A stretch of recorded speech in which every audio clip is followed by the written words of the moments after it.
السلام علیکم ورحمۃ اللہ وبرکاتہ۔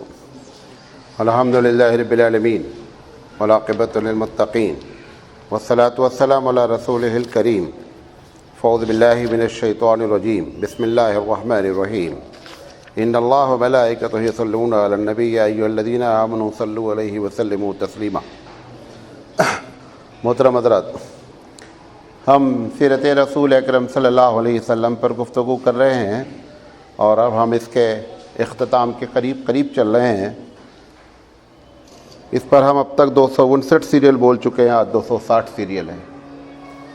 ہم جو بات آج آپ کے سامنے کرنا چاہتے ہیں، یہ کل سے بات شروع ہوئی ہے درود شریف کے بارے میں۔ درود شریف جو ہے، اس میں ہم 3 تقریر کرنا چاہ رہے تھے اور انشاءاللہ 3 کریں گے۔ پہلی بات تو میں نے آپ کے سامنے یہ بیان کی تھی کہ درود جو ہے اس کی شرعی حیثیت کیا ہے، یہ کل ہم نے آپ کے سامنے بیان کرنے کی کوشش کی۔ آج ہم جو بات آپ کے سامنے رکھنا چاہ رہے ہیں وہ درود شریف کی فضیلت ہے، اور مختلف درود کی مختلف فضیلت ہے۔ تو سب سے پہلی بات تو یہ سمجھ لیجئے کہ یہ جب فضائل بیان کیے جاتے ہیں، غور سے سنیے گا بات، تو فضائل جب بیان کیے جائیں، مثال کے طور پر ایک فضیلت بیان کی گئی کہ ایک آدمی درود شریف پڑھتا ہے تو اس جمعہ سے اس جمعہ تک کے سارے گناہ معاف ہو جاتے ہیں۔ اب بندہ سمجھتا ہے کہ چلو میں نے درود پڑھ لیا، لہذا اس جمعہ سے اس جمعہ تک کا معاملہ اپنا کلیئر ہو گیا، اگلے بار دیکھیں گے۔ یہ جو بھی ایسی باتیں کی جاتی ہیں حدیث کی روشنی میں، اس کا مطلب یہ ہوتا ہے گناہ صغیرہ معاف ہوتا ہے، کبیرہ معاف ہوتا ہی نہیں کبھی۔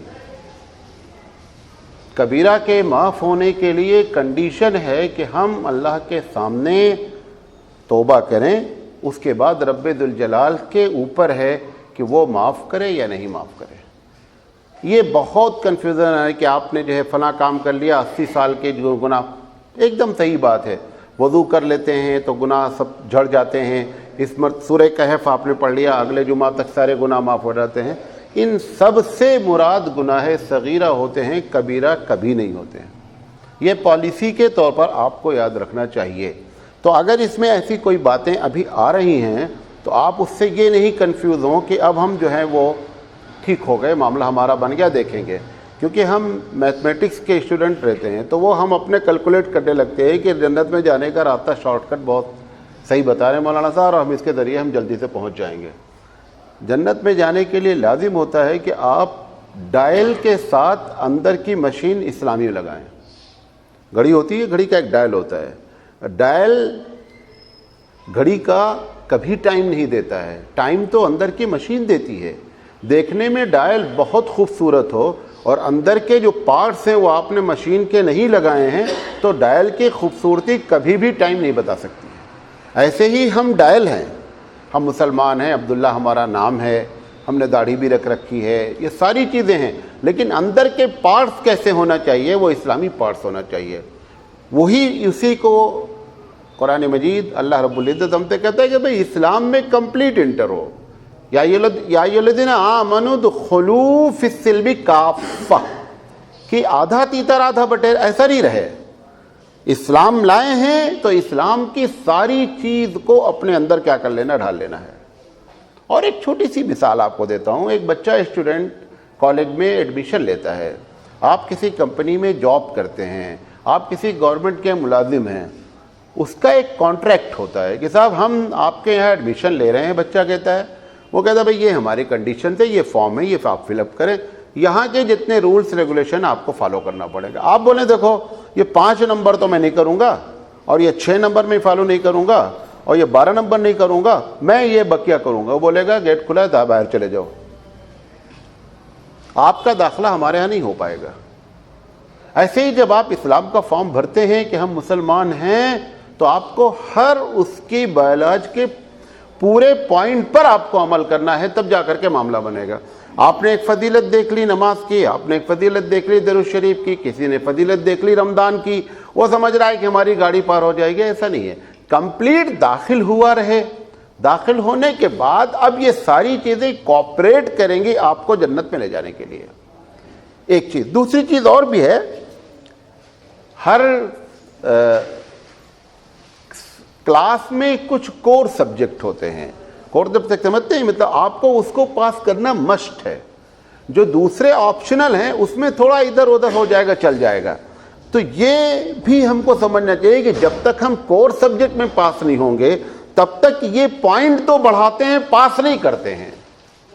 نہیں سمجھے میری بات؟ یہ درود شریف پڑھنا ہے یا وضو کرنا ہے, ان سب سے آپ کے پوائنٹ تو انکریز ہو جائیں گے لیکن پاس کبھی نہیں کرائیں گے. یہ مثال کے طور پر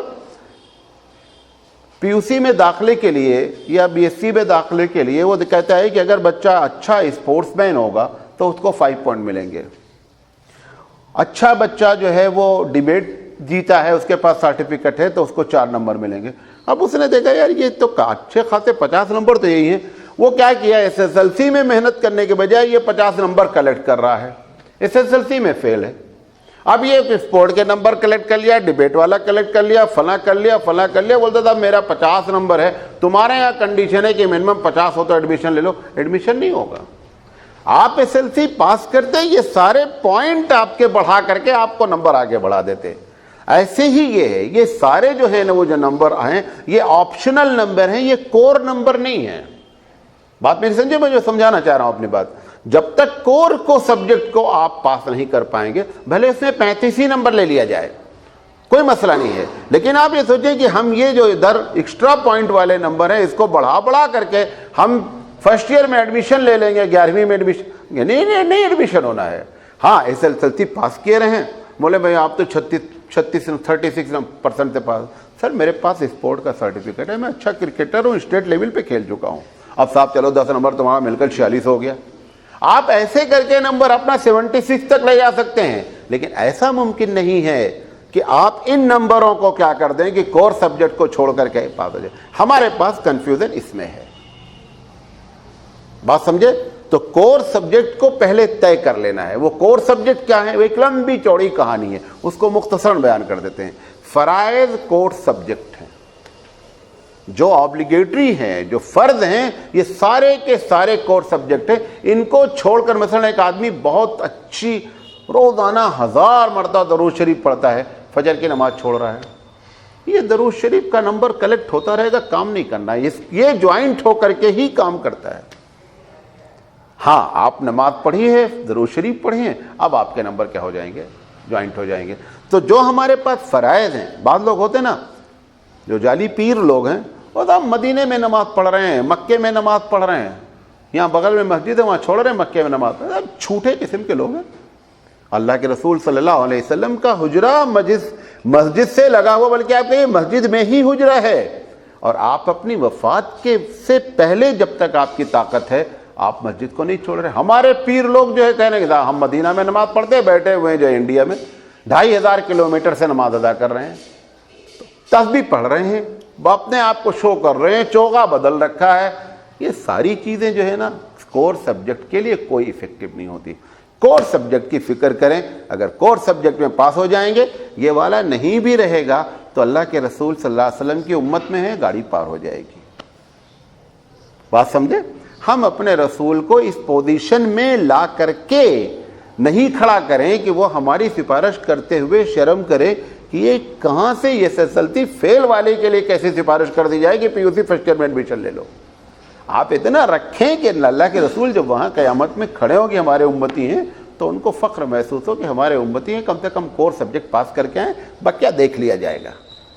ہم اس چکر میں لگے ہیں کہ کور میں بھی فیل ہیں کوئی بات نہیں, کچھ بھی ہو, لیکن تیرے محبوب کی امت میں گاڑی پار ہو جائے گی. گاڑی نہیں پار ہوگی. تو اگر ایسے فضائل ہم ابھی بیان کر رہے ہیں تو آپ اس کو کنفیوز نہیں ہوں, یہ پوائنٹ گین کرتے ہیں. لیکن جیسے آپ کو سیکنڈ اسٹوری بنانی ہے, ایک دوسری مثال دے رہا ہوں. آپ بہت اچھے انجینئر ہیں, سارے مٹیریل سیکنڈ اسٹوری کی کر لیں. سیکنڈ اسٹوری بغیر فرسٹ اسٹوری کی بنتی ہی نہیں ہے. آپ کا پلان بہت اچھا ہے سیکنڈ اسٹوری کا, لیکن آپ یہ سوچیں کہ ہم ڈائریکٹ سیکنڈ اسٹوری بنائیں گے, سیکنڈ اسٹوری نہیں بنا پائیں گے. فرسٹ اسٹوری بنانا, وہ فرسٹ اسٹوری کور سبجیکٹ ہے, اس کے بعد آپ کی سیکنڈ اسٹوری کچھ کام کر سکتی ہے, ورنہ سیکنڈ اسٹوری کبھی بھی بغیر فرسٹ اسٹوری کے بن نہیں سکتی. پہلا مالا بنا لو, اس کے بعد دوسرا مالا جب بننا ہوگا تو ماما کل ہو جائے گا. اللہ کے رسول صلی اللہ علیہ وسلم نے فرمایا, مسلم شریف کی روایت ہے, من صلی علیہ صلاۃ واحدۃ. اب آپ کو فضائل بیان کر رہا ہوں کیونکہ بیلنس کرنا بہت ضروری ہوتا ہے. یہ جو ہمارا معاملہ بگڑتا ہے وہ ڈس بیلنس سے بگڑتا ہے. ہم نے آپ سے بتایا سبحان اللہ پڑھنے کا ثواب زمین آسمان کے برابر نیکی لکھی جاتی ہے. بندہ سوچتا ہے اگر 100 مرتبہ بول دیے تو فل ہو گیا نا. اس کے ساتھ یہ بھی بتاؤ کہ اگر ایک مرتبہ غیبت کر دیتے ہو تو سمندر کی جھاگ کے برابر گناہ بھی چڑھتا ہے. اب اس کے بعد مائنس کرو, وہ جو بینک کی شیٹ آتی ہے اس کا نام بیلنس شیٹ ہوتا ہے. ایک طرف بتاتا ہے کہ کتنا نکالا ہے بابو, ایک طرف بتاتا ہے کتنا جمع کیا ہے. اب ہم دیوانے جو نکالیں ادھر آنکھ بند کر کے, کیا وہ بہت جمع کر ڈالے نا, ارے یہ آنکھ کھول بھائی, اسے بھی دیکھ کہ نکالا کتنا ہے بچا کتنا ہے. تو جمع کرنے والے کی طرف تو آنکھ کھول کے دیکھ رہے ہو, جدھر سے نکالا ہے وہ ادھر آنکھ بند کیے بیٹھے ہو. تو سبحان اللہ پڑھ کے زمین آسمان کے برابر نیکی تو کٹ دی ہے, اور وہ غیبت کر کے جو سمندر کے برابر جھاگ چڑھایا ہے. بھئی ترازو کیا کام کرتی ہے؟ ترازو کا کام کیا ہوتا ہے کہ دونوں پلڑے کو دیکھتی کہنا ہے. قیامت میں اللہ کہتا ہے ترازو رکھا جائے گا, ایک طرف وہ غیبت رکھی جائے گی, ایک طرف سبحان اللہ رکھا جائے گا. اب پتہ چلے گا کہ ہمارا معاملہ کہاں جا رہا ہے, ڈنڈی ایسے جا رہی ہے کہ ڈنڈی ویسے جا رہی ہے. ٹھیک ہے. اللہ کے رسول صلی اللہ علیہ وسلم نے فرمایا من صلی علیہ صلاۃ واحدۃ صلی اللہ علیہ عشرۃ یا عشرا. مسلم شریف کی روایت ہے. پیارے حبیب مصطفیٰ صلی اللہ علیہ وسلم فرما رہے ہیں کہ جو مجھ پر ایک مرتبہ درود پڑھتا ہے اس پر اللہ رب ذوالجلال 10 مرتبہ درود بھیجتا ہے. یعنی اللہ رب العزت نبی کریم, آپ کو کل بھی بتایا تھا کہ نبی سے ان کو محبت ہے. جو آدمی نبی سے اپنی محبت کا اظہار کرتا ہے پروردگار عالم اپنی محبت کا اظہار اس بندے سے کرتا ہے. اس کی وجہ کیا ہے؟ وجہ یہ ہے جیسے آپ کو اپنے بچے سے محبت ہے, کیونکہ اس بچے کی پیدائش میں ایک تھوڑا سا جز آپ کا اس میں شامل ہے. اس بیس پر آپ اس کو سب کچھ تیار ہے, پیسہ بھی خرچہ کرتا ہے, شرارت بھی کرتا ہے, برداشت کرتے, سینے پہ بٹھالتے, کبھی پیشاب کر دیتا, سب برداشت کرتے کیونکہ تھوڑا سے لنک ہے. اللہ کہتا ہے خلق علی عیال اللہ, حدیث ہے اللہ کے رسول فرمائے کہ پوری دنیا اللہ کا ایک کنبہ ہے. وہ جیسے آپ اپنے بچوں سے محبت کرتے ہیں ایسے ہی وہ اپنے بندوں سے محبت کرتا ہے. اب اللہ کے رسول صلی اللہ علیہ وسلم اس بندے میں سب سے ٹاپ پر ہیں.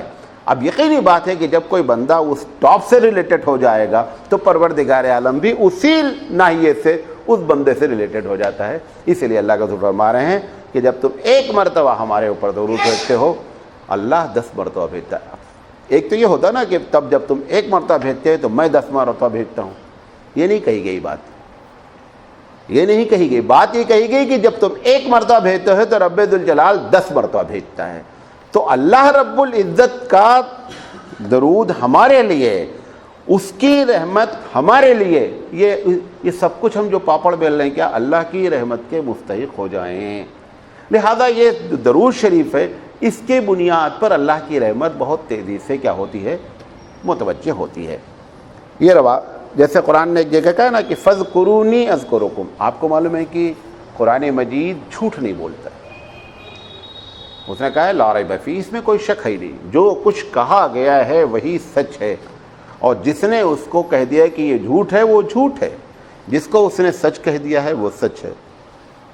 ایک مرتبہ قرآن مجید کی آیت ہے سورہ منافقون کی کہ اللہ کے رسول کے سامنے آ کر کے قسم کھا کے کہتے تھے کہ آپ اللہ کے رسول ہیں. اللہ نے کہا یہ میں قسم کھا کے کہتا ہوں, یہ جھوٹ بول رہے ہیں. ان کے دل میں یہ ہے, وہ کہتے تھے کہ میں قسم کھا کے کہتا ہوں کہ آپ اللہ کے رسول ہیں. منافقین اپنا کریڈٹ بنانے کے لیے اللہ کہتا ہے کہ میں بھی قسم کھا کے کہہ رہا ہوں کہ یہ جھوٹ بول رہے ہیں. سمجھے نہیں؟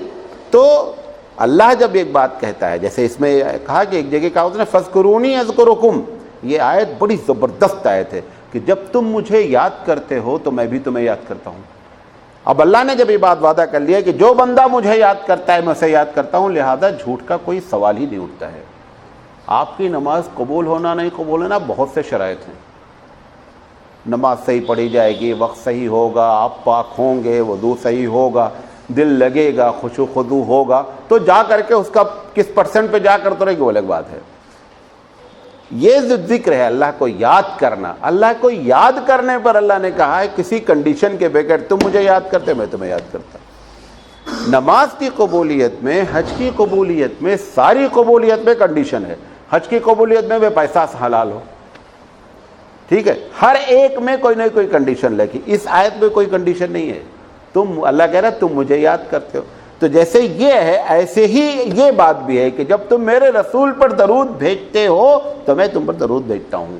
تو جیسے وہاں پر بغیر کنڈیشن کی بات ہے ویسے یہاں بھی بغیر کنڈیشن کی بات ہے۔ اس لیے ہم کو چاہیے کہ ہم نبی کریم صلی اللہ علیہ وسلم پر اٹھتے بیٹھتے چلتے پھرتے جب فارغ ہوں، جس مثال کے طور پر آپ کھڑے ہیں بس اسٹیشن پر، بس کا انتظار کر رہے ہیں، کیا کر رہے ہیں آپ بتائیے، کیا کر رہے ہیں؟ اگر آپ زبان سے صلی اللہ علیہ وسلم وہاں کہتے رہیں تو کیا پرابلم ہے؟ کوئی پرابلم نہیں ہے۔ اچھا، بعض لوگ یہ سمجھتے ہیں نا کہ یہ کرنے والے بڑے بیکورڈ قسم کے لوگ ہیں، یہ بھی بہت بڑی حماقت کی بات ہے۔ دیکھیں، جو چیز قرآن حدیث میں ہے اس کو بے عین ہی آپ کو کیا کرنا ہے، فالو کرنا ہے۔ اگر ہمارے حبیب مصطفیٰ صلی اللہ علیہ وسلم نے درود شریف کی فضیلت بیان کی ہے تو درود شریف کی فضیلت ہے، جو بھی کرے گا اس فضیلت کی کیٹیگری میں داخل ہو جائے گا۔ لہذا کوشش یہ کیا کریں۔ اس میں فائدہ کیا ہوتا ہے کہ جب ہم اس قسم سے باتیں کرتے رہتے ہیں، جیسے خاص کر جب فارغ ہوتے ہیں، بس پہ اسٹیشن فارغ بیٹھے رہے ہیں، آٹو پہ بیٹھے ہوئے جا رہے ہیں، گاڑی پہ بیٹھے جا رہے ہیں، تو جب ایمٹی مائنڈڈ ہوتے ہیں تو بہت اٹیک ہوتے ہیں ہمارے اوپر۔ اب اگر اس وقت درود شریف پڑھتے رہیں گے تو جو اٹیک ہو رہا ہے اس اٹیک سے کیا ہو جائیں گے، ہم بچ جائیں گے، اور نبی کریم صلی اللہ علیہ وسلم پر درود بھی جاتا رہے گا، ہماری محبت کا اظہار بھی ہوتا رہے گا، رب ذوالجلال کی جانب سے رحمت کے لیے ہمارے اوپر بھی درود ہوتا رہے گا۔ اسی حدیث سے ملتی جلتی حدیث ہے، یہی الفاظ ہیں، اس میں نسائی کی حدیث ہے اور احمد بن حنبل رحمۃ اللہ علیہ نے نقل کیا ہے، اور ابن حبان کی حدیث کی کتاب صحیح ابن حبان اگر وہ لکھا ہے تو اس کی حدیث بھی بہت اونچی کیٹیگری کی ہے۔ اس میں لکھا ہے کہ یہ 10 مرتبہ اللہ درود بھیجتا ہے، وَحَتَّ عِنْدَ، اور مٹا دیتا ہے اس کی جانب سے 10 سیئات، 10 گناہ ڈیلیٹ بھی کیے جاتے ہیں، یعنی 10 مرتبہ رب ذوالجلال اس کے اوپر رحمت اور 10 گناہ اس کے ڈیلیٹ کر دیے جاتے ہیں۔ اس حدیث میں اس کا ذکر نہیں، اس حدیث میں اس کا ذکر۔ اس کی وجہ آپ کو بتا دیں، ہر حدیث میں جب کبھی ایسا آئے کہ ایک ہی اعمال کے الگ الگ ثواب نظر آ رہے ہیں، ایک جگہ آتا ہے کہ بھائی اللہ آپ درود شریف پڑھتے ہیں تو 10 مرتبہ، ایک جگہ آتا ہے کہ آپ 10 مرتبہ پڑھتے ہیں آپ کے 1 سال کے گناہ معاف۔ یہ اگر اس قسم کی جب روایتیں آ جاتی ہیں، آپ کو پالیسی کے طور پر ایک بتا رہے ہیں، ہوتا یہ ہے کہ پڑھنے والے کی کیفیت الگ الگ ہے۔ یہ سمجھے میری بات، جب ہم پڑھتے ہیں الگ سچویشن میں پڑھتے ہیں، الگ کیفیت میں پڑھتے ہیں۔ ایک آدمی جب پڑھ رہا ہے ایک دم توجہ لگائے ہوئے نبی کریم صلی اللہ علیہ وسلم کی محبت کو ایک دم سامنے رکھ کر کے پڑھ رہا ہے، ایک آدمی جو ہے نا وہ جھرپٹ پڑھا صلی اللہ علیہ وسلم، تو دونوں کی کیفیت میں فرق ہونے سے ثواب میں فرق ہو جاتا ہے۔ ہر نیکی میں یہی ہوتا ہے۔ قرآن مجید بھی یہ بات کہتا ہے کہ جب کوئی آدمی نیکی کرتا ہے تو ہم اس کو الگ الگ ڈگری میں بانٹتے ہیں، کیونکہ جو نیکی کی جاتی ہے الگ سچویشن ہوتی ہے۔ ایک بوڑھا فجر کی نماز میں آیا ہے کیونکہ اس کو نیند نہیں آ رہی، وہ انتظار کر رہا ہے، کتنی لمبی رات ہے جی، اذان ہی نہیں ہوتی۔ ایک جوان الارم لگا کے لیٹا ہے اور ایک دم مست ہے نیند میں، اور الارم بجا، کدھر ہے، اب یہ اس نے اٹھا کر کے چادر اوڑھ پھینکی، نہیں اللہ نے بلایا ہے جانا ہے، تو اب اس کا ثواب وہ بوڑھے کا ثواب کبھی برابر نہیں ہو سکتا۔ اسی لیے اللہ کے رسول نے کیا فرمایا کہ جب قیامت میں بہت زیادہ گرمی ہوگی اور شیڈو، سایہ نام کی کوئی چیز نہیں ہوگی، تو اللہ کے رسول نے فرمایا کہ جوان کو پروردگار عالم اپنے عرش کے سائے کے نیچے رکھے گا، بوڑھے کا ذکر نہیں ہے، کیونکہ وہ لحاف اوڑھ کر کے گیا ہے، چھوڑ کر کے گیا ہے، اور نیند کو توڑ کر کے گیا ہے، آ رہی ہے نیند، لہذا اس کی عبادت کا درجہ دوسرا رکھا گیا۔ ہم جو گئے ہیں وہ اس لیے گئے ہیں، ہم اپنے آپ کو بوڑھے مان لے رہے ہیں، ہم اس لیے گئے ہیں کہ نیند نہیں آ رہی ہے، لہذا ہم اس لیے گئے ہیں۔ وہ گیا ہے، جوان بیوی ہے، چھوڑ کر گیا ہے، دل چاہ رہا ہے ابھی اور جس کو نیند بھی نہیں آتی اس کو بھی 3 سے لے کر 6 تک نیند آتی ہے۔ جن لوگ جب نیند نہیں آتی تو 3 سے لے کر تو بہت ٹاپ کلاس کی نیند آتی ہے، تو جیسے ہی بندہ وہ چادر پھینکتا ہے وہاں پر اس کا لکھا جاتا ہے 100 نمبر. کیوں؟ کیونکہ اس میں کوئی نہ پولیس ڈپارٹمنٹ تھا نہ ڈنڈا مارنے والے کو. آپ نہ جاتے. اور ایک بچہ ہاسٹل میں رہ رہا ہے, وہاں پہ 2 ہی بچے ہیں کمرے میں. اب یہاں پہ تو اماں کا بھی ڈر نہیں ہے, ابا کا بھی ڈر نہیں, بازو والے کا ڈر بھی نہیں, ساس سسر کسی کا ڈر ہی نہیں ہے. اب یہ جب اٹھ کر گیا تو صرف ڈر کس کا گیا؟ اللہ کا. یہی تو زندگی کا اصل مقصد ہے کہ تیرے دل میں اللہ کتنا سمایا ہے. اب جب آپ اس وقت چھوڑ کر جاتے ہیں تو 100 نمبر ملتا ہے. نماز تو ہم جیسی تیسی پڑھ رہے ہیں وہ ایک الگ میٹر ہے کہ معلوم نہیں ہم نے صحیح پڑھی غلط پڑھی, دل لگا, وہاں پہ نمبر کٹتے ہیں. یہاں پر 1 نمبر بھی نہیں کٹتا ہے, وہ 100 نمبر ملتا ہے جب بندہ چادر چھوڑتا ہے. اللہ یہی تو خوش ہوتا ہے کہ دیکھو دیکھتا نہیں ہے لیکن میری بات پر کتنا اس کو یقین ہے. ایمان بالغیب ہی کا تو ثواب ہوتا ہے. ثواب جو چیز آپ کو سمجھ میں آ جائے اس پر ثواب کون سا بڑا مسئلہ ہے. یہ لاجک نہیں ہوتی ہے. اللہ بلایا ہے, نیند لگ رہی ہے, نہیں صاحب اللہ بلایا جائیں گے, اب 100 نمبر ملتا ہے. بات سمجھ میں آئی؟ تو یہ جو ثواب کے الگ الگ حدیثیں آ رہی. پہلے حدیث میں آیا کہ 10 مرتبہ اللہ درود بھیجتا ہے, دوسری حدیث میں آ رہا ہے کہ 10 گناہ کو ڈیلیٹ کرتا ہے, ختم کرتا ہے. کیوں؟ کیونکہ سچویشن الگ الگ ہے. تیسری حدیث اللہ کے رسول فرما رہے ہیں, طبرانی کی روایت ہے کہ جو 100 مرتبہ درود بھیجتا ہے اس کے بارے میں فرشتے سے کہہ دیا جاتا ہے کہ اس کے ڈگری پہ لکھ دو براءۃ من النفاق و براءۃ من النار, کہ یہ بندہ نفاق سے بری ہے. یقینی بات ہے کہ نفاق کسے کہتے ہیں؟ آج تو وہ نفاق نہیں پایا جاتا ہے, پایا جاتا ہے لیکن اتنا نہیں. اللہ کے رسول کے زمانے میں پری پلان لوگ ایمان لاتے تھے کہ ہم کو ایمان لانا ہے اور اندر سے مسلمان نہیں رہنا ہے, اللہ کے رسول کو اور اسلام کے ساتھ چیٹنگ کرنی ہے, تو پری پلان کرتے تھے. تو اللہ کے رسول فرما رہے ہیں کہ یقینی بات ہے جو حضور کو اندر سے مان ہی نہیں رہا ہے وہ درود شریف حضور کے کیسے پڑھے گا؟ سوال ہی نہیں اٹھتا ہے, کیونکہ درود کا تعلق نماز کی طرح تو ظاہری ہے نہیں کہ آپ مسجد میں آ کر کے پڑھیں. تو وہ تو بندے کا جب آپ درود پڑھتے ہیں, اس لیے درود کا جو اتنا ثواب ہے, غور سے سنیں جو بات کریں, درود کا جو اتنا ثواب ہے یہ آپ کے دل کی محبت کا اظہار ہے. اگر دل میں رسول کی محبت نہیں ہوگی زبان سے درود نکلے گا ہی نہیں. جب بندہ درود پڑھتا ہے تو یہ معلوم ہوتا ہے کہ اس بندے کو نبی کریم صلی اللہ علیہ وسلم کو دل سے محبت ہے. جب بندہ, دوسرا پوائنٹ بتا رہا ہوں, جب بندہ رسول اکرم کے طریقے پر عمل کرتا ہے تو یہ اس بات کی دلیل ہوتی ہے کہ اس کو اپنے رسول سے محبت ہے. بھئی آپ رکوع کرتے ہیں کس کے طریقے پر؟ یہ اسی لیے رکوع کو اللہ ایکسپٹ کر لیتا ہے کہ ہمارے رسول کے طریقے پر اس کا رکوع ٹیلی کر گیا ہے.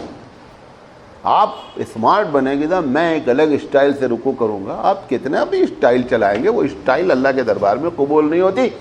اللہ کے دربار میں وہی عبادت قبول ہوتی ہے جو آیا محمد صلی اللہ علیہ وسلم آتی ہے. بقیہ کوئی عبادت ہوتی ہی نہیں ہے. اللہ کیئر ہی نہیں کرتا ہے. کتنے بڑے بڑے عبادت گزار گزرے ہیں دنیا میں اللہ کے رسول سے پہلے, معلوم آپ کو؟ اللہ کے رسول کے بعد بھی ایسے 10 دن ٹھنڈے پانی میں کھڑے ہیں. کس کے لیے؟ کہ بھگوان آپ راضی ہو جائیے. بھگوان راضی ہوتا وایا محمد صلی اللہ علیہ وسلم. بھگوان نے اپنے آپ کو طے کر لیا ہے کہ میں راضی ہوتا ہی نہیں جب تک حبیب سے تمہارا کنیکشن نہیں ہے.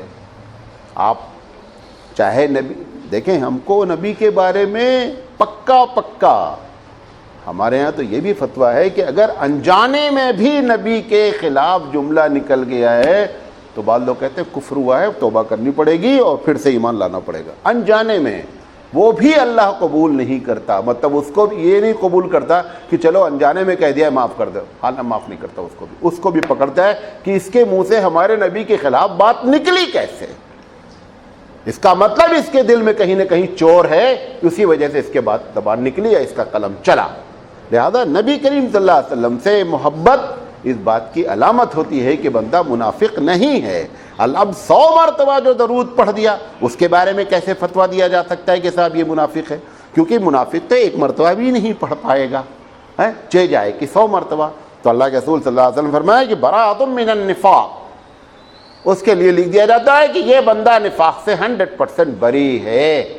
اچھا, اب سب پتہ چلا کہ ایک منافق نہیں سن لیا, یار اگر 100 مرتبہ پڑھ لیا جائے گا تو ہم کو ڈگری مل جائے گی، چلو پڑھ لیں. تو دل سے پڑھا ہی نہیں، وہ 100 مرتبہ مانا ہی نہیں جائے گا، کیونکہ جس کو لکھنا ہے وہ تو آپ کے دل پہ تھرمامیٹر رکھتا ہے نا، تو وہ تو دل سے پڑھا ہی نہیں، وہ تو آپ محض ایک عربی جملہ کہہ رہے ہیں، اس کا کوئی اثر نہیں ہونا ہے. اور ایک مرتبہ بھی محبت سے کہا گیا ہے تو یقینی بات ہے کہ اللہ کے دربار میں وہ وزن پکڑتا ہے. برات من النار، جہنم سے بھی برات لکھ دی جاتی ہے کہ یہ بندہ جہنم میں نہیں جائے گا. کیوں؟ عاشق رسول کبھی جہنم میں نہیں جائے گا، یاد رکھیں. شرط یہ ہے کہ عشق اطاعت کے ساتھ جڑی ہوئی ہو. عشق کہتے ہیں، آپ کو کسی عورت سے محبت ہے، بولتے اچھا جاؤ چکن ورما لے آؤ، نہیں محبت ہے. محبت آزمائی جاتی ہے اطاعت سے کہ کتنی میری بات نہ سنتے ہیں، انہیں چھپ کے بول رہا ہے کہ صحیح میں اس کو محبت ہے. ہمیشہ محبت آزمائی جائے گی کس سے؟ اوبیڈینسی سے، اطاعت سے.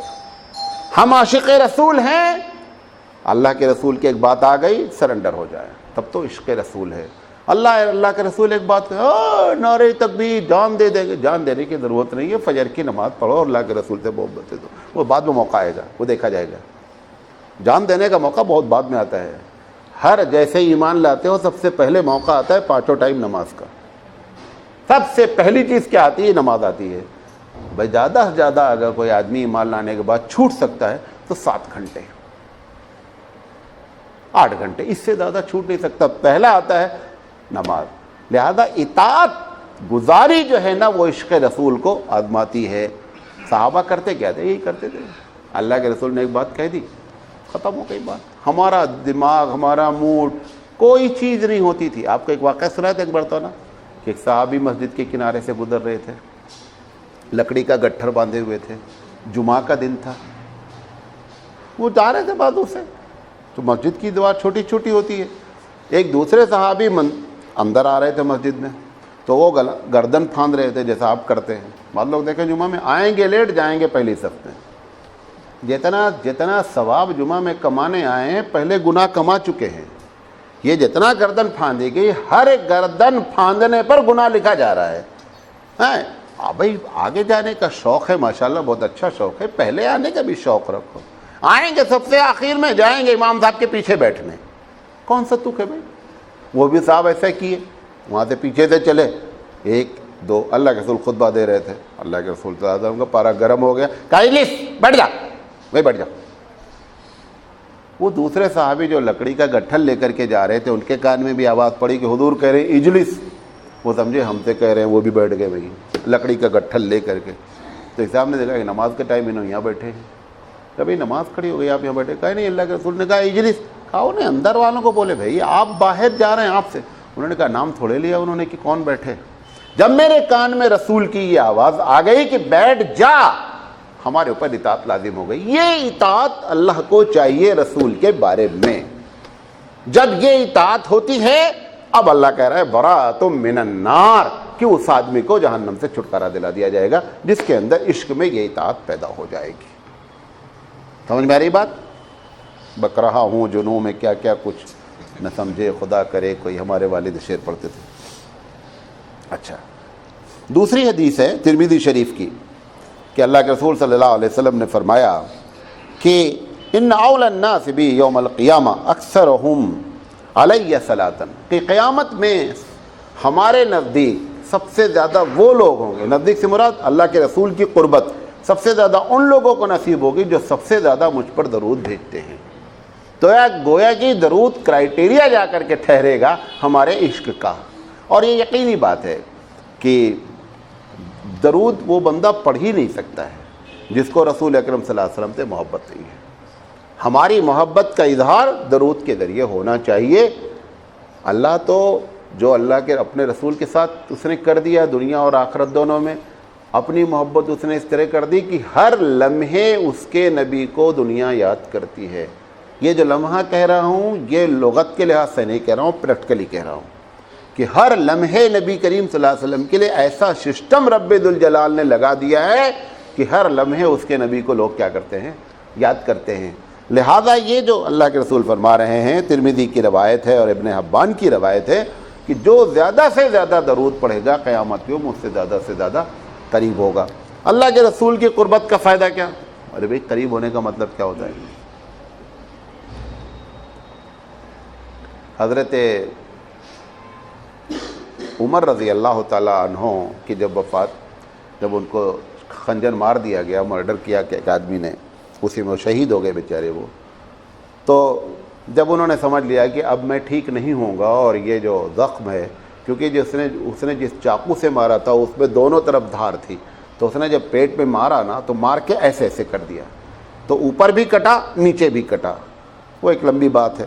تو ان کی بڑی تمنا یہ ہوئی کہ اللہ کے رسول جس حجرے میں مدفون ہیں وہاں پر ایک جگہ خالی ہے، تو اگر مجھے وہاں دفن کر دیا جائے تو ان کی بڑی تمنا۔ اب سوال یہ ہے کہ بھئی اگر کوئی فائدہ نہیں ہے تو حضرت عمر کو یہ تمنا کرنے کی ضرورت کیا ہے؟ کوئی نہ کوئی تو بات ہے کہ اللہ کے رسول کی قربت آپ زندگی میں جو چاہتے تھے ویسے ہی آپ نے ان کی اپنے مرنے کے بعد بھی چاہ رہے ہیں کہ میری قبر جو ہے وہ اللہ کے رسول صلی اللہ علیہ وسلم کے حجرے کے بغل جو جگہ خالی ہے قبر میں اس میں ہو جائے۔ حضرت عائشہ صدیقہ رضی اللہ تعالی عنہا جب تک حضرت عمر نہیں مدفون تھے اسی کمرے میں رہتی بھی تھی۔ کیوں؟ اس میں دو قبریں پہلے سے تھیں، ایک آپ کے والد کی تھی ابو بکر صدیق رضی اللہ تعالیٰ عنہ کی، اور ایک نبی کریم صلی اللہ علیہ وسلم کی تھی، تو یہ اس کے باوجود اسی کمرے میں رہتی تھی۔ جب حضرت عمر رضی اللہ تعالیٰ عنہ نے خواہش ظاہر کی، کیونکہ حضرت عمر کو حضرت عائشہ مانتی بہت تھی، جتنے صحابہ ہیں ان میں حضرت عمر ٹاپ پر تھے ان کی نگاہ میں۔ اس کی وجہ آپ کو بتاتے ہیں، وہ بتا دیتے ہیں بیچ میں۔ اس کی وجہ کیا ہے؟ جب حضرت عائشہ پر الزام لگا تو الگ الگ ڈفرینس اوپینین آئیں، الگ الگ رائے لوگوں نے دی، ایسا ہے ویسا ہے، آپ کیوں پریشان ہوتے ہیں، چھوڑ دیجئے دوسری بیوی کر لیجئے، آپ اتنا ٹینشن کیوں لے رہے ہیں۔ جب حضور صلی اللہ علیہ وسلم نے حضرت عمر سے پوچھا کہ واٹ از یور اوپینین، آپ کی رائے کیا ہے، یہ ان پر الزام لگا ہے کہ حضرت عائشہ کا تعلق فلاں آدمی سے، آپ اس کے بارے میں کیا کہتے ہیں؟ حضرت عمر رضی اللہ تعالیٰ نے کہا اللہ کے رسول یہ بات سمجھ میں نہیں آتی کہ حضرت عائشہ کا نکاح اللہ کے اشارے پر آپ سے کیا گیا، اللہ کو کون بھی لڑکی نہیں ملی تھی آپ کے نکاح میں، ایسی ہی لڑکی جو آگے چل کر ایسی بیڈ کریکٹر والی ہو وہ آپ کی بیوی بنایا جائے، یہ اپنے کمپیوٹر میں نہیں آتا۔ جب اللہ نے آپ کی شادی ڈیسائیڈ کی، اور آپ حدیث ہے بخاری شریف کی روایت ہے کہ شادی سے پہلے جبریل علیہ السلام نے لا کر کے حضور اکرم کو تصویر دکھلائی کہ یہ آپ کی بیوی بننے والی ہیں۔ جب اللہ نے اتنا معاملہ کیا ہے تو اللہ نہیں جانتا تھا کہ عائشہ کا فیوچر اتنا بیڈ ہونے والا ہے، وہ آپ کی بیوی کیوں بناتا؟ لہذا میرے کمپیوٹر میں یہ بات نہیں آتی۔ یہ بات سے حضرت عائشہ بہت زیادہ متاثر تھی کہ حضرت عمر نے میرے بارے میں اتنی زبردست رائے دی، اس لیے جب انہوں نے اس جگہ کو مانگا تو حضرت عائشہ انکار نہیں کر سکی۔ حالانکہ حضرت عائشہ صدیقہ رضی اللہ تعالیٰ عنہ نے کہا کہ میرا دل میں نے اس کو اپنے لیے رکھا تھا کہ میرا جب انتقال ہو تو میں اس جگہ میں دفن کی جاؤں، لیکن میں اپنی ذات پر حضرت عمر کو پریفرنس دیتی ہوں، ترجیح دیتی ہوں۔ اب سوال یہ ہے کہ اگر اس کے قریب ہونے میں کوئی بات نہیں ہے تو ان کا بھی چاہنا، حضرت عائشہ بھی فقیہ ہیں، نبی کی بیوی بھی ہیں اور امہات المومنین ہیں، سب سے بڑی بات عورتوں میں سب سے زیادہ جینیس ہیں۔ سوال یہ ہے کہ وہ آپ کیوں کیا چاہ رہی ہیں؟ وہاں اگر کا کوئی ایفیکٹ نہیں ہوتا ہے تو کیوں چاہ رہی ہیں؟ لہذا ہوتا ہے ایفیکٹ۔ مولانا قاسم نانوتوی رحمۃ اللہ علیہ سے پوچھا گیا کہ ایفیکٹ کیسے ہوتا ہے؟ یہ جو لوگ چاہتے ہیں بعض بزرگوں، اب ہمارے والد صاحب کا جب انتقال ہوا تو اس پورے ایریے میں جگہ خالی تھی، تھوڑے ہی دن میں وہ کیا ہوا، ساری جگہ کیا ہو گئی، کورڈ ہو گئی، وہ ہر آدمی چاہ رہا تھا مولانا کے بغل میں ہم دفن کر دیے جائیں۔ بہرحال اب سوال یہ ہے، تو حضرت سے پوچھا گیا قاسم نانوتوی رحمۃ اللہ علیہ سے کہ حضرت یہ کیا چکر ہے، کیسے یہ فائدہ پہنچتا ہے اس مرے ہوئے آدمی سے، اس کو کچھ بھی نہیں، اس کو کیا فائدہ پہنچتا ہے؟ تو مولانا نے فرمایا، مثال دی، بڑی پیاری مثال دی۔ مولانا نے فرمایا گرمی ہو رہی ہو اور ایک آدمی پنکھا ہانک رہا ہے، پنکھا ہانکتے جب گرمی، یہاں تو خیر لائٹ ویٹ نہیں آتی پنکھے کے درد ہے، یو پی میں تو ہر گھر میں ہاتھ کا پنکھا ہوتا ہے، تو ایک آدمی جب بڑے بزرگ کوئی بیٹھ جاتے ہیں تو کوئی بچے یا کوئی پنکھا ہانکتے رہتے ہیں، تو انہوں نے کہا پنکھا کس کو ہانکتا ہے؟ اس بزرگ کو ہانکتا ہے، جو آدو بازو بیٹھے ان کو ہوا لگتی کہ نہیں لگتی؟ کہا ہوا لگتی۔ کہا گرچہ اس کا بندے کا ارادہ ان کے بازو والوں کو ہوا پہنچانا نہیں ہے، لیکن جب اس بزرگ کو پنکھا ہانکا جاتا ہے تو بازو والے بھی کیا کرتے ہیں، مزے لے لیتے ہیں۔ تو حضرت نے فرمایا کہ رب ذوالجلال ان کی قبر پہ رحمت فرماتا ہے، اس رحمت کا چھینٹے جو ہیں آدو بادو بھی پڑ جاتی ہیں، لہذا لوگ یہ تمنا کرتے ہیں کہ ہم ایسے لوگوں کے بغل میں دفنائے جائیں۔ تو اللہ کے رسول کی قربت کی وجہ بھی وہی ہے کہ پروردگار عالم کا قیامت سے لے کر کے جنت سے لے کر نبی کریم صلی اللہ علیہ وسلم کے ساتھ VIP ٹریٹمنٹ ہوتا ہے۔ جو دنیا کے جتنے لوگ ہیں آدم سے لے کر کے آخری آدمی تک، ان میں سب سے بہترین جگہ پروردگار عالم نے اپنے نبی حبیب مصطفیٰ صلی اللہ علیہ وسلم کے لیے رکھی ہے، لہذا لوگوں کی یہ تمنا ہوتی ہے کہ ہم اس کے کم سے کم قریب ہی چلے جائیں۔ وہ گاڑی جو چلتی VIP لوگوں کی، اس کو لوگ جو چھو لیتے وہ بھی سمجھتے ہیں ہم بڑے بزرگ ہو گئے، سمجھے؟ تو نبی تو خیر نبی ہے اور پھر اللہ کا سب سے محبوب بندہ ہے۔ ایک حدیث اور پڑھتے ہیں، نسائی شریف کی ابھی حدیث ہے، اللہ کے رسول صلی اللہ علیہ وسلم نے فرمایا اِنَّ لِلَّهِ وَمَلَائِكَتُهُ سَيَّاحِينَ يُبَلِّغُونِي عَنْ أُمَّتِي السلام۔ آپ نے فرمایا کہ اللہ نے مختلف قسم کے فرشتوں کو پوری دنیا میں چھوڑ رکھا ہے، کس لیے کہ جب لوگ مجھ پر درود بھیجیں تو وہ لا کر کے کوٹ کریں کہ اللہ کے رسول آپ پر درود بھیجا گیا ہے۔ ایک حدیث میں آتا ہے، میں نے جان بوجھ کر وہ حدیث کو نقل نہیں کیا کہ حدیث تھوڑی سی ضعیف ہے، یہ جتنی حدیث نقل کر رہا ہوں سب A1 کلاس کی حدیث نقل کر رہا ہوں آپ کے سامنے۔ اللہ کے رسول نے فرمایا کہ وہ فرشتہ یہ بھی کہتا ہے آ کر کے کہ فلاں ابن فلاں نے آپ پر درود بھیجا ہے۔ تو اللہ کے رسول صلی اللہ علیہ وسلم جب یہ بات وہ فرشتہ کہتا ہے کہ فلاں ابن فلاں نے بھیجا ہے تو یہ بات ریکارڈ کی جاتی ہے، سمجھے؟ میں اپنا ایک خواب نقل کرتا ہوں اپنے والد کے بارے میں، آج مجھے والد صاحب بہت یاد آ رہے ہیں ہمارے۔ میں نے زندگی میں 2 یا 3 مرتبہ نبی کریم صلی اللہ علیہ وسلم کو خواب میں دیکھا۔ ایک مرتبہ میں نے دیکھا ایک مسئلہ پوچھ رہے ہیں کسی مسئلے میں، تو نبی کریم صلی اللہ علیہ وسلم ایسے بیٹھے ہوئے ہیں، تو اللہ کے رسول نے پوچھا کسی سے یہ کون صاحب ہیں؟ کہا یہ مولانا ریاض صاحب کے لڑکے ہیں۔ کہا اچھا مولانا ریاض صاحب کے لڑکے ہیں۔ تو حقیقت میں ہمارے والد صاحب نے جو رد قادیانیت پر یہاں کام کیا وہ بہت بڑا کام تھا، اور ان کو جنون کی حیثیت ہے۔ آپ اندازہ کریں کہ ایک قبرستان میں مردہ لے کر کے کوئی کھڑا ہو، کتنا سینسٹیو ایشو ہے کہ آپ جو ہے کہہ دیں کہ ہم مردے کو دفنانے نہیں دیں گے۔ چھوٹا موٹا ایشو نہیں ہے، بہت بڑا ایشو ہے۔ اور وہ لٹ لے کر کے ان کے نوجوان جو اس وقت تھے وہ کھڑے ہو گئے، انہوں نے کہا صاحب دفنانے نہیں دیا جائے گا کچھ بھی ہو جائے۔ یہ بات اس لیے یاد آئی کہ آج اسی کا ایک کیس تھا، آخر کار اس کو حبلی کے قبرستان سے نہیں دفنانے دیا گیا، لے جا کر کے الگ دفنایا۔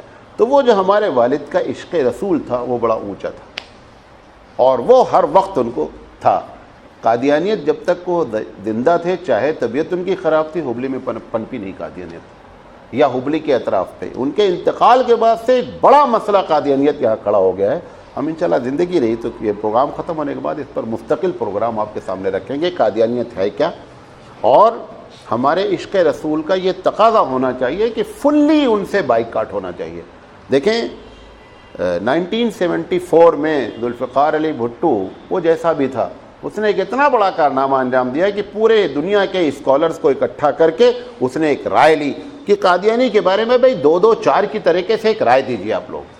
تو اس وقت پوری دنیا کے اسکالر نے اجماع ہوا اس بات پر، حالانکہ اللہ کے رسول صلی اللہ علیہ وسلم کے زمانے سے لے کر 1974 تک شاید 1-2 مرتبہ اجماع ہوا، ورنہ اجماع نہیں ہوا ہے۔ 1974 میں اجماع ہوا اور سب نے اس بات کا ایکسیپٹ کیا کہ صاحب حضور اکرم صلی اللہ علیہ وسلم کو آخری نبی نہیں ماننے والا مسلمان نہیں ہے، لہذا اس سلسلے کو آپ لوگ بھی جانیں، اور اگر آپ کے علم میں کوئی ہیں ادھر ادھر تو آپ ان کو نوٹس کرائیں اور بتائیں ہم لوگوں کو کہ ایسے آدمی شاید یہ لوگ بھی ہیں، تاکہ ہم لوگ ان کے بارے میں ایک رائے رکھ سکیں اور ایک اویئرنیس پیدا کی جائے۔ انشاءاللہ زندگی اس پر ہم بات کریں گے۔ اللہ تعالیٰ سے دعا ہے کہ اللہ تعالیٰ کہنے سے زیادہ عمل کرنے کی توفیق عطا فرمائے۔ وآخر دعوانا ان الحمد للہ رب العالمین۔ سبحان اللہ و بحمدہ، سبحانک اللہم و بحمدک، اشہد ان لا الہ الا انت، استغفرک و اتوب الیک۔